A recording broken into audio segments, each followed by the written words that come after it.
Yo, what's up? Good morning mga idol. Kumusta kayong lahat? At welcome back again sa ating panibagong episode. So, nung nakaraang vlog pala natin ay pinagawa pala natin to si Raptor, no? Dahil nag-stack up to. Ito yung last na vlog natin. Last na update natin kay Raptor. Wala tayong magawa kundi talang pinagawa natin dahil hindi naman natin pwedeng pabayaan kasi to na magtagal kasi baka mama masira pa yung mga ibang parts ng kanyang brake system. So ngayon susubukan natin siya dahil nung umuwi kasi tayo nung last na vlog natin ay hindi na natin siya na road test gawa nga nung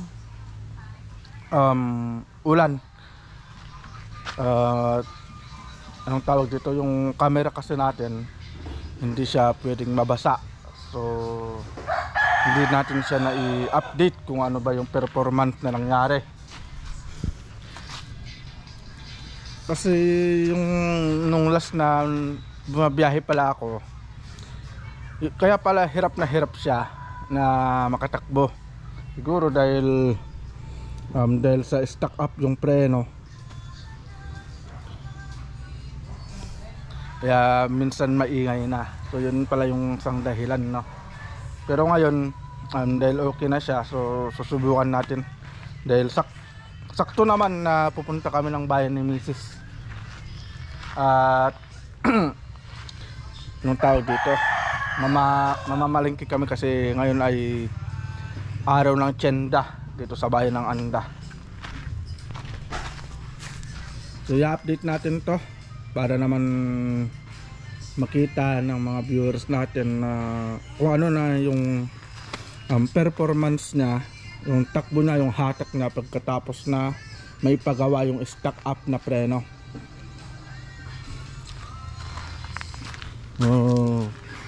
Lagi yun lang pagkakamali ko, no, dahil hindi ko siya na-check lagi, kasi ang na-check ko lang lagi is yung langis, yung kadena, tapos yung ibang parts kagaya nung sa mga hangin lang sa likod, ganyan. Kasi siyempre pag nag-check naman tayo, pinipisil lang na ganun, diba? Pero hindi ko siya napansin. Buti na lang kanyo masipag ako mag washing ng mga motor. So yun yung bablog natin ngayon mga kalabarkada, no? I-update natin si Raptor kung mas malakas ba, kung bumalik na ba yung dating hatak na pagkatapos nating maipagawa yung stack up na preno. Alright, so kita-kits tayo mamaya sa biyahe.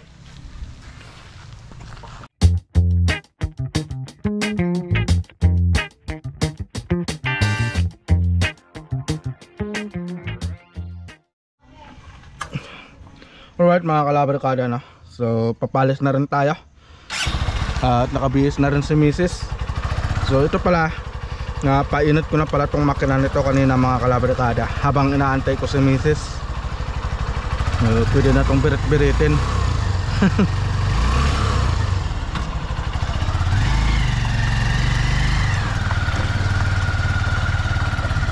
Alright.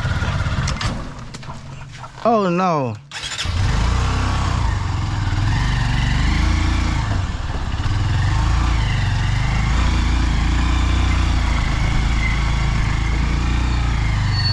Alright. Good.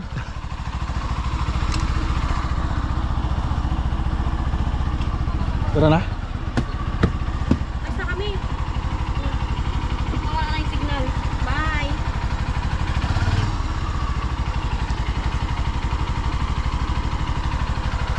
Yun din pala ng mga kalabarkada, napansin din ni Mrs. na parang may maingay dito sa kay Raptor. Ano ba yun?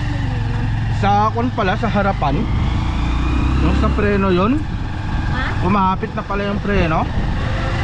Kasi ang akala namin sa kadena. Ay, preno, ba't ba yung maingay? Oo. O, tingnan mo, nawala, oh. Oh, nawala, di ba? Sabi mo kadena yun. Akala ko nga sa kadena kasi syempre parang same lang tunog sa kadena. Wala nga eh. Oh, wala nga.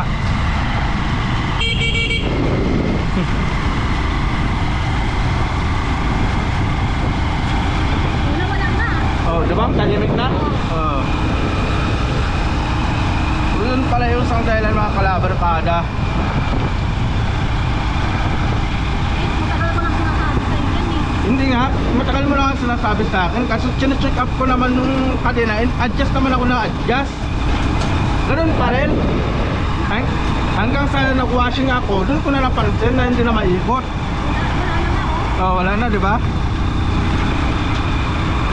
Tapos bumabiyahe pa tayo ng Alaminos. Alaminos, oo. Nilong ride pa pala namin to. Nilong ride namin to sa Alaminos. Hindi na sa Kaya nga eh, hindi ko nga napansin. Kasi akala natin kadena lang. Kaya wag kayo maniwala sa haka-haka lang. Ginahe pa namin to ng long ride mga kalabarkada. Kala namin kadena lang kung maluwag. Yun pala sa stock up na pala yung preno. Ay. So ngayon tingnan nyo, parang mas gumanda yung kanya eh, hatak niya. Nawala yung ingay kasi dati maingay ito. Oo nga, wala ano. Oo.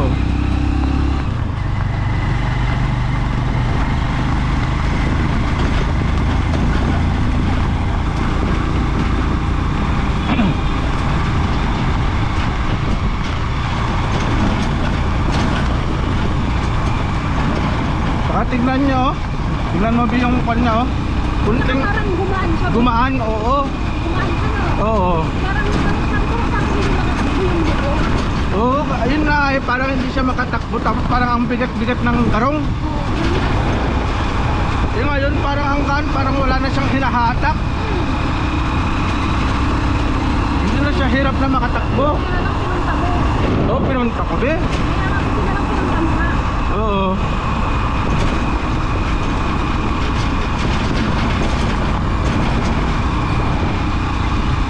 Kung nalaman ko talaga na ganun, stuck up yung preno, agad-agad pinunta namin sa kasa eh.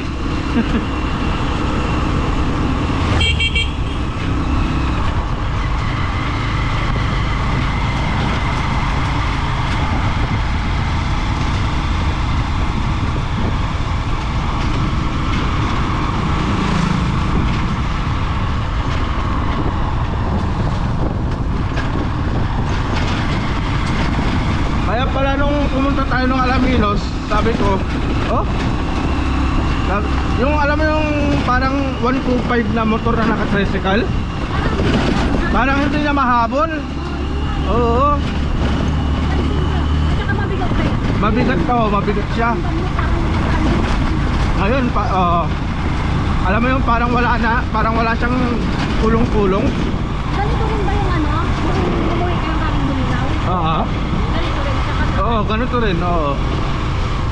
Doon na nagsimula nung pumunta tayo ng Bulinaw eh. oo, nung ano ni ano. Ni Nining. Oo.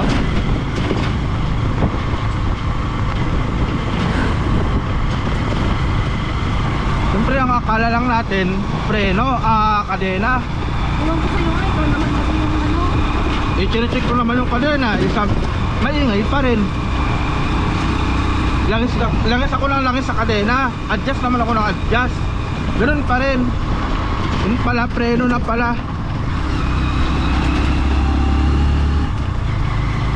Saka yung cause pala nito mga kalabarkada, yung siyempre hindi maiwasan kasi tag-ulan, napapasukan ng tubig, lalo na yung dun sa pin ng preno.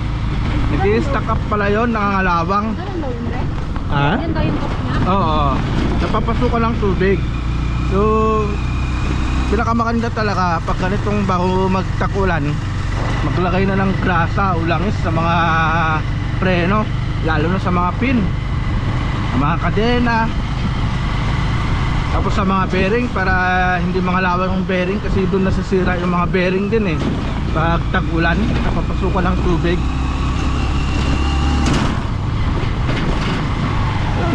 Ito na pala yung performance nyo, napakagana na. Smooth na siyang manakbo. Hindi kagaya sa dati na hirap na hirap. Shoutout pala kay Titing.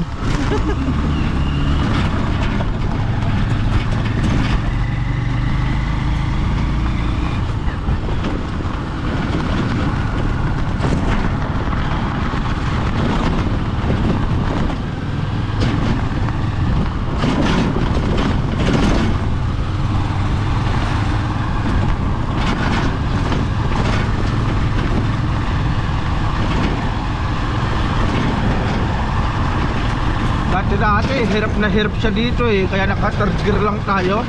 Ngayon fourth gear, parang wala lang. Oo, mas magaan nga ngayon.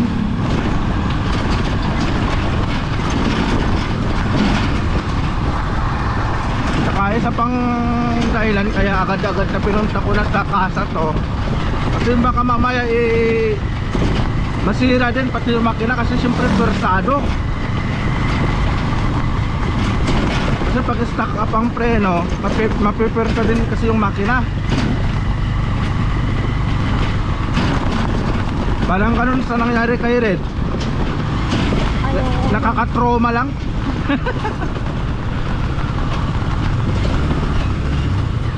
Ganun yung nangyari kay Red, diba? Stock up yung preno, tapos hinataw.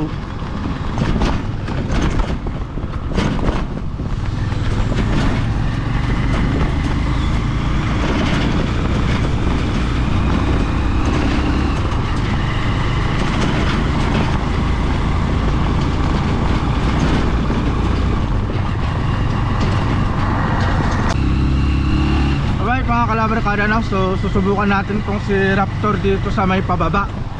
Titignan natin kung magpi-freewheeling siya o anong tawag doon, o iingay pa rin. Freewheeling natin ah.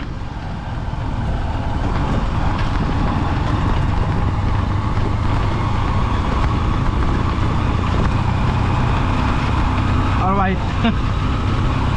Ang ganda na ng kanya, ng takbo niya. Hindi nakakaya sa dati na pigil yung takbo. Gawa nga nung stack up talaga yung preno noon na hindi namin napapansin.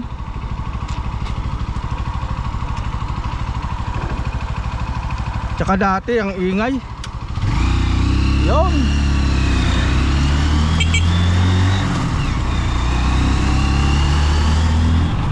Lakas ng arangkada.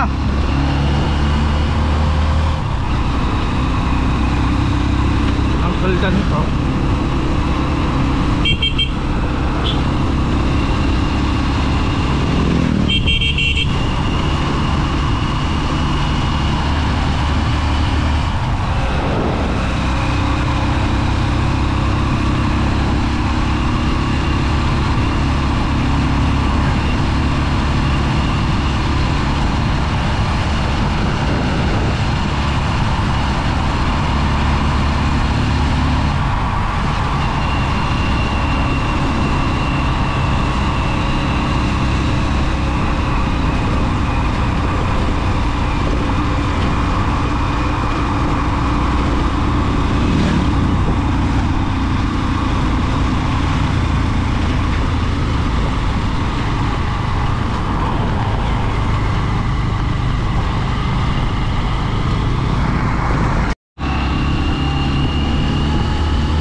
dating lakas. Noon parang pigil. Parang pigil siya, parang hinihila. Oo. Yung pala yun. Siguro nung ulan-ulan na bumabiyahe tayo.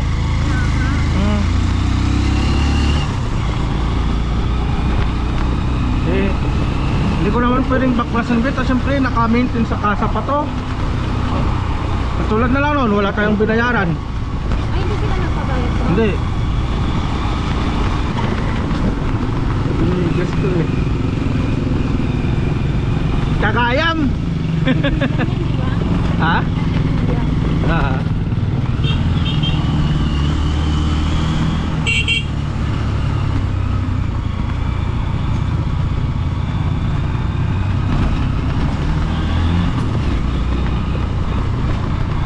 Grabe, iba yung takbuhan niya mga kalabarkada, no? Yung nasa likod pala natin, yung inovertikan natin is Gen 3 na Honda Supremo din.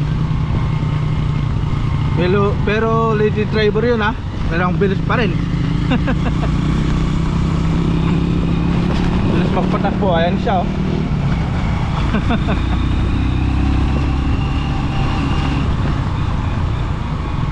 Ay, sa wakas bumalik na yung dating lakas ng aking alagang si Raptor.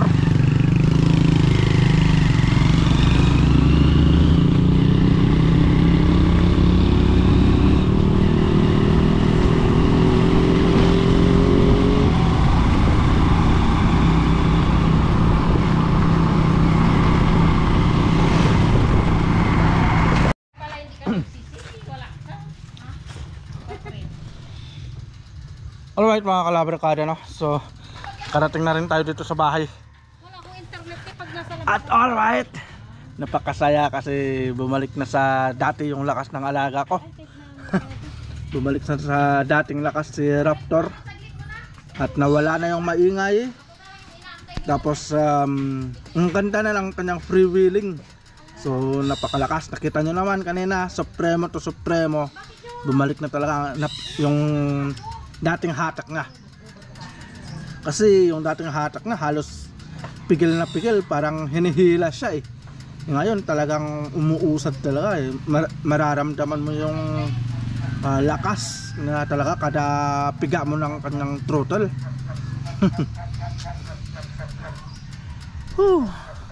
Napakasaya mga kalabarkada. Okay na yung si Raptor, no? Yan, okay na. At galing pala kami ng bayan. Naghakot na naman kami ng paninda. So yun lang yung vlog natin. So i-road test lang natin si Raptor para makita natin kung okay na ba yung kanyang performance, kung talagang bumalik na yung kanyang dating takbo. So yun lang yung naging findings natin about sa road test natin. Okay na siya. Nakabalik na siya sa dati niyang lakas at dating takbo niya. So yun lang yung vlog natin mga kalabarkada, no? So ingat po tayong lahat and God bless po. So see you po sa next na vlog natin.